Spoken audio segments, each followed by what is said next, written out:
15 minutes before the hour, Michael Patrick Shields heard all across the state of Michigan, and very glad to have you with us. We also have with us this morning Nancy Kane from AAA Michigan. Good morning to you. Good morning, Michael Patrick. How are you? Good. Let's just say, I'm listening to the radio in Alpena right now, okay?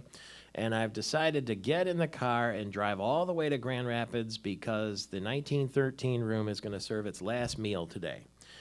How much is it going to cost for dinner and the gas to get there and back? Well, that's a good, I'll have to do some suffering, but the answer will be for the gas part, too much. Yeah. You know, we just checked, our fuel gauge came out this morning, Michael Patrick, for the first time now since the fall of 2008, we're over the $4 mark on average. We're at $4.04 this morning. $4.04. A lot of people are going to be crying. You got to remember that's an average, too, so some people are charging more than that, up to $4, what, 17 cents, $4.19, something like that. Yep, And, exactly. And it'll break your heart. It's, you know, gas prices are up $1.20 a gallon from the same time last year. So we're paying a lot more to get in our car and go drive to the 1913 room. Yeah. Now, what about the 1913 room? Tell us a little, if you can, about its distinction and its history, and we're going to miss it. It shuts down today. Oh, we are going to miss it. It's a wonderful hotel, and it had the distinction of being Michigan's only five-diamond restaurant. It's just a fantastic place, and unfortunately, if you haven't had a chance to get there, you are going to miss it. Just spectacular food, the decor, the service. Those are all the marks of a five-diamond restaurant, just the hallmarks. Just when you go there, you're not having a meal, you're having an experience. You know, fantastic food. They just wait on you. I mean, it's just elegant. Do you know why they decided to close up? Well, actually, to be honest, I don't. But obviously, it was a business decision, and they are going to reopen another fantastic restaurant in the same facility. So it isn't like there's not going to be another great place to eat. And you know, you and I have both been to Grand Rapids. There's no shortage of great restaurants in Grand Rapids. Yeah, it's going to be a Ruth's Chris Steakhouse, as I understand, which is right. That's what I understand to be it's a too. chain, and those but, are fantastic. You know. But yeah, they're a chain, but like there's one in Troy, and it's really nice too. I have to say, it's nice. The food is great. The ambiance there is great. So I'm sure anything that would go into the Amway Grand Plaza would be top notch. Got a number of good steakhouses and restaurants all grouped together there in Grand Rapids. Louis Benton's, and of course the Chop House, and now Ruth's Chris, and goodbye to the 1913 room. Did you must have enjoyed a meal there at some stage? We did, and in fact, this is going back probably 5-6 years now. I can't remember exactly the year, but we hosted our four-diamond luncheon there. Yeah. They were the first hotel and the only one that got a five-diamond rating, and they were kind enough to put on the luncheon. And it was great. We invited all the media came, and it was really special. They just, the service. I just can't say enough about the service and how they wait on you, and whatever you want, they bring it to you before you know you even want it.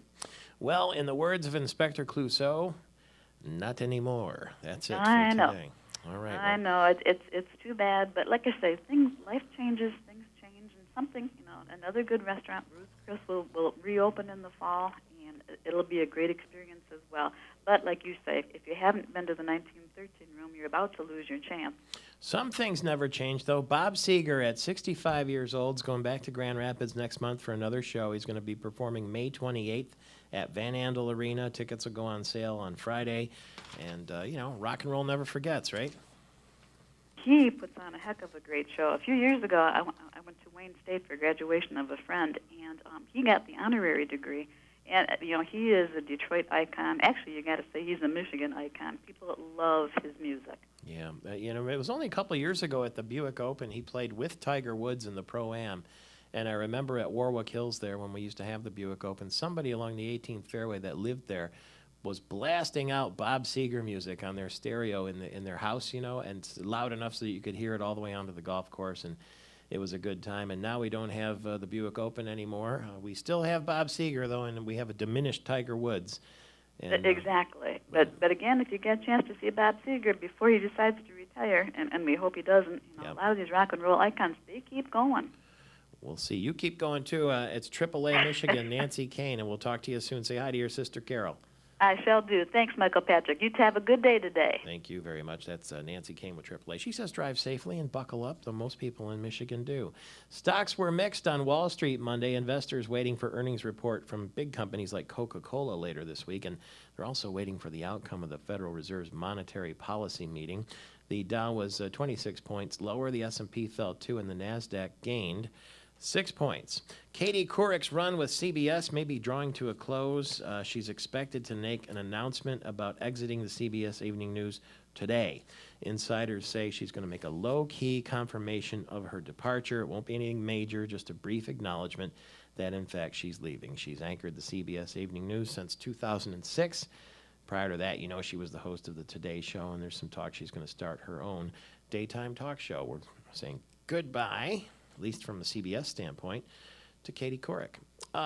Rima Fakih, the Miss USA from Dearborn, who was on the WWE Tough Enough show, got kicked off the show yesterday. I saw it just before 9 o'clock. Stone Cold Steve Austin told her, yeah, you're beautiful, you got a lot of heart, but your body is letting you down. And she didn't like it too much. I guess she was serious about being a wrestler, but he was serious about telling her, turn in your belt, the party's over. So long to Rima Fakih. I don't know what she'll do now. I mean, she still is Miss USA, but she is not tough enough to be in the WWE. We'll get a sports report for you. Is Jim Tressel going to stay at Ohio State? And what's the state of Michigan going to do with their surplus money? I'll tell you about that. And I got a nice card in the mail from Jim Nantz at CBS. He's looking forward to seeing us. We're going to be broadcasting live from the World Golf Hall of Fame inductions on Players Championship Week at PGA Tour headquarters. And he'll be with us on the 9th of May. So I get a nice card from CBS from Jim Nantz. More sports when we get back. It's Michael Patrick Shields live in the American Metal Roofs studio. Find them at AmericanMetalRoofs.com.